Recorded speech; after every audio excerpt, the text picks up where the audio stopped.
you probably wouldn't want to buy a used sauna that has that because you won't be able to fix it. As far as price goes, I mean, I bought used saunas before in the past. For me personally, I only like to spend about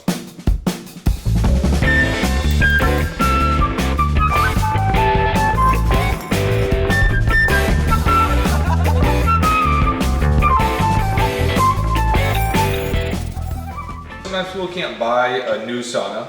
Yeah. Or they have the ability to buy a new sauna and they just want to look for a used one. There's some, you know, some money savers. I'm supposed to get in this used one?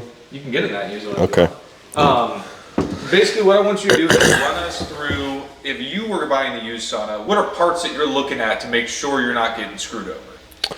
Yeah, I mean, number one, to make your life easier, you could order an infrared thermometer from Amazon that you can just point at heaters and make sure that they're all to temperature. But without anything, when you go to look at the sauna, I mean, it's very, very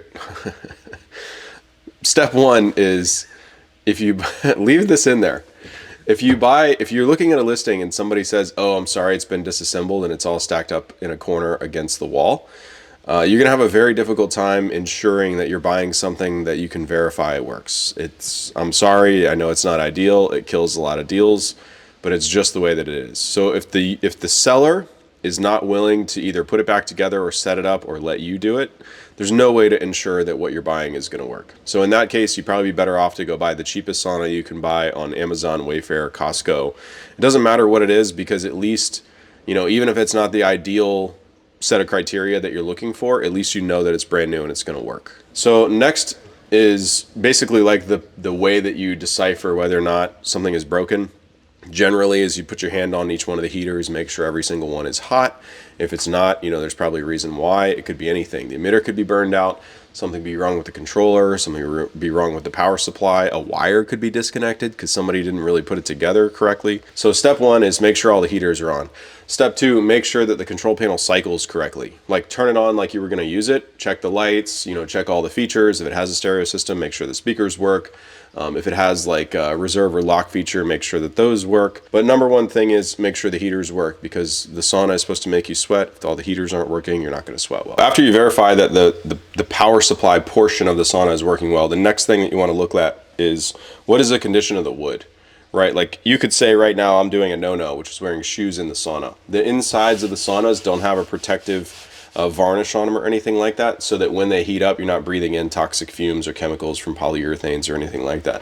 The only downside to that is if you have a residue on the bottom of a shoe, or somebody sweats all into the wood, or they're dirty when they get in there, or maybe they're, you know, I was doing hurricane cleanup the other day, right? So if I come in and I'm all muddy and I want to do a sauna session, but I've got, you know, grease and grime on my elbows and I don't notice it, and I brush up against the wall, or I get it sweated all over into the bench, the only way to get some of that out is to sand it out, right? And so you're screwing with the integrity of the wood grain and the finish and everything else. So first thing to check is, was someone putting down a protective covering when they were sweating, or were they sweating right into the wood? And the way that you'll see that, I don't have a great example of that here, but you can just Google search it and you'll see, you know, brown stain colored wood, all kinds of crazy stuff where people just sweat into the sauna bench for years, don't clean it, don't try to absorb it with any type of towel or anything like that, and it's just nastified. It's bad. You probably wouldn't want to buy a used sauna that has that, because you won't be able to fix it. Last thing on the list would be structural integrity and basically aesthetics. So a lot of times people have moved saunas once or twice, and so you want to check the outside and the inside, make sure there's no huge dings or anything where they ripped a heater guard off and then tried to glue it back on or something crazy like that. But the biggest things are structural integrity. Make sure at all four corners, you know, the walls cinch together really well, and there's no screws that are stripped out, there's no fasteners that are broken. A lot of times saunas with buckles can get bent, and so the buckle doesn't actually cinch right when you close it, when it hits that little clasp. And so some of those you can fix with some channel lock pliers and rebend them. Some of them are beyond repair. You'd have to order a new buckle, which you could get online, but it's helpful when you're looking at the sauna before you buy it to make sure that you know that. So then when you're putting it together, if one of the walls is a little rickety or not square, or doesn't cinch together really tight, you either know why or you know that it can or can't be fixed. And I would adjust your offer price according to, you know, taking all these things into account. I generally, unless you're like an electronics engineer, or, you know, you're extremely handy and you work on stuff a lot, a lot of people will say, oh, I looked at this used sauna and it has one heater that's out. Do you think it would be easy for me to fix that? Unless you're proficient in doing that, in another related industry or something, I generally recommend that people don't do that. Because a used sauna, you should probably spend between $800 and maybe $2,000, depending on what brand name it is. If it's a really fancy one or someone bought it and doesn't fit their space and it's brand new, sure, you could go up to a few $1,000s. If it's a $10,000 sauna and you can get it for $4,000, hey, that's a great deal. So, it's unfortunate it didn't work out for them, but those are few and far between cases. If you're spending thousands of dollars on a used sauna, when you could get an Amazon or a Wayfair or Costco or any of these big box retail store saunas for $2,000, it's pretty nuts. I mean, you're not going to save $400 to get a used one when you could just get something like that, because it works. If it doesn't work, usually you can take it back. I would be very, very careful about comparing resellers. You can buy cheap saunas online from stores, but if you look at the return policy, sometimes there's a return shipping fee and a restocking fee. That can be as much as 40-45% of the price that you paid, right? So, I mean, I wouldn't want to buy a $2,000 sauna and then decide against it and then lose half my money and I didn't even use it and I just sent it back. So that would be wild. One thing I forgot to mention is that's really, really critical is I see a lot of people putting these indoor saunas, especially here in Florida, on an outdoor lanai, like next to a pool. A lot of times they have adequate roof coverage that'll stop wind-driven rain or sunlight from sun damage and stuff like that.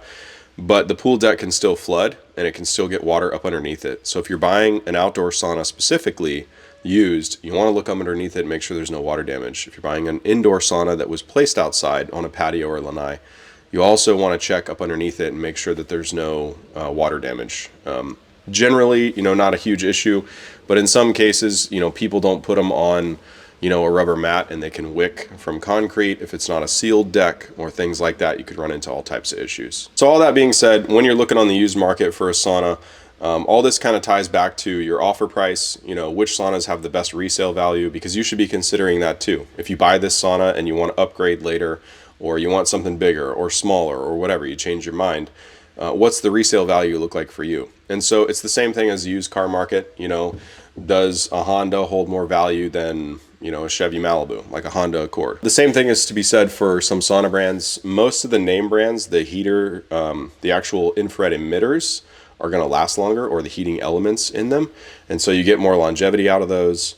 A lot of companies don't have a transferable warranty. So I really wouldn't, a lot of people say, oh, well, it was a lifetime warranty. Sometimes you can call those companies and say, hey, I bought this I bought this sauna from so-and-so. Is there any way that I can re-buy the transferable warranty from this company? And some of them let you do that, some of them won't. I wouldn't base the decision on that in hopes that you can get it, because in the event that you don't, you're kind of out of luck. Brands that have really high resale value are going to be your top tier brands that are kind of like the elite class to start with. They're going to have your greatest resale value on the second and third turnover. Brands like Radiant Health, Clear Light, you could throw Sunlight in there. I'm in a HealthMate right now. These tend to last pretty long as the rods are still heating efficiently. Some of these brands are easy to get parts for, other ones aren't. You could take your brands like your cheaper saunas. I wouldn't pay a lot of money for something you could get at Costco, Wayfair, eBay, Amazon, things like that.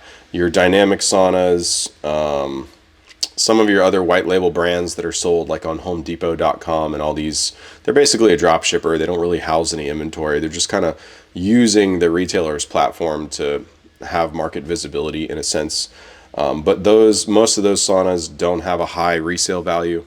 So I wouldn't pay a lot of money if you're looking to buy one of those. As far as price goes, I mean, I bought used saunas before in the past, when I've been in a pinch or wanted to try, X thing or do a particular setup.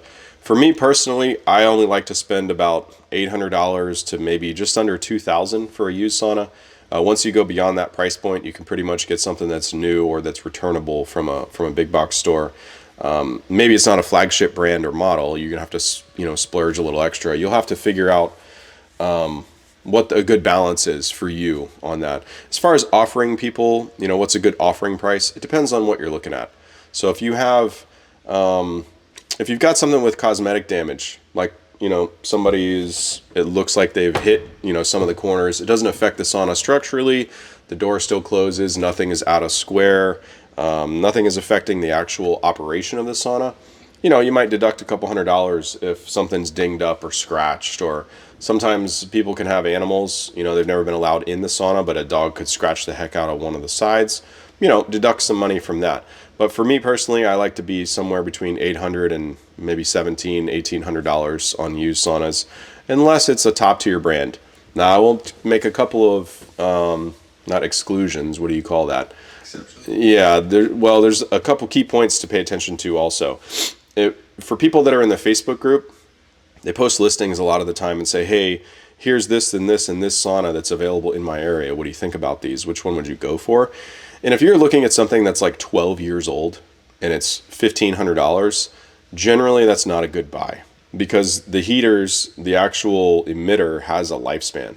So if it's like 5,000 hours, 10,000 hours, something like that, you have no idea how much somebody's used something. It might look like it's in perfect condition, but it's already 12 years old. So $1,500 is too much money to spend on one of those. You'd be better off to spend $2,500 from a store, and then you actually have something.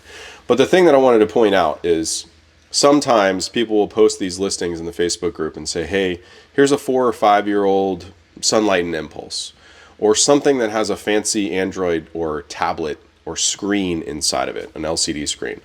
These saunas are very prone to having screen failures straight from the factory brand new.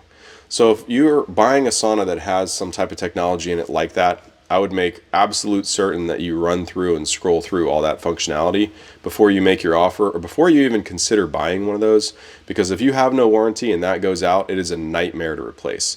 Not only is it expensive, but you also have to recalibrate. I believe it's called recalibrating the serial numbers. So they send you a new part that you're going to spend God knows how much money for. But then it also is not recalibrated with the system. You have to do that. So it's not as simple as unscrewing a heater from the wall and then plugging in a new one and putting the grill back and putting your screws back. That's pretty easy to do. Not all saunas have the availability for you to get parts that easily, nor is it cost effective. So I hope I've given you a good range of things to consider if you're looking for, a used sauna. As always, you're welcome to join the Certified Sauna community on Facebook, and any listing that you find for a used sauna, just post it in the group and say, hey guys, have you come across this before? Do you think this is a good deal? Anything to look out for? Does this sauna look damaged in any way? And hopefully that would give you the feedback you need to make a reasonable offer and get a great sauna for your needs.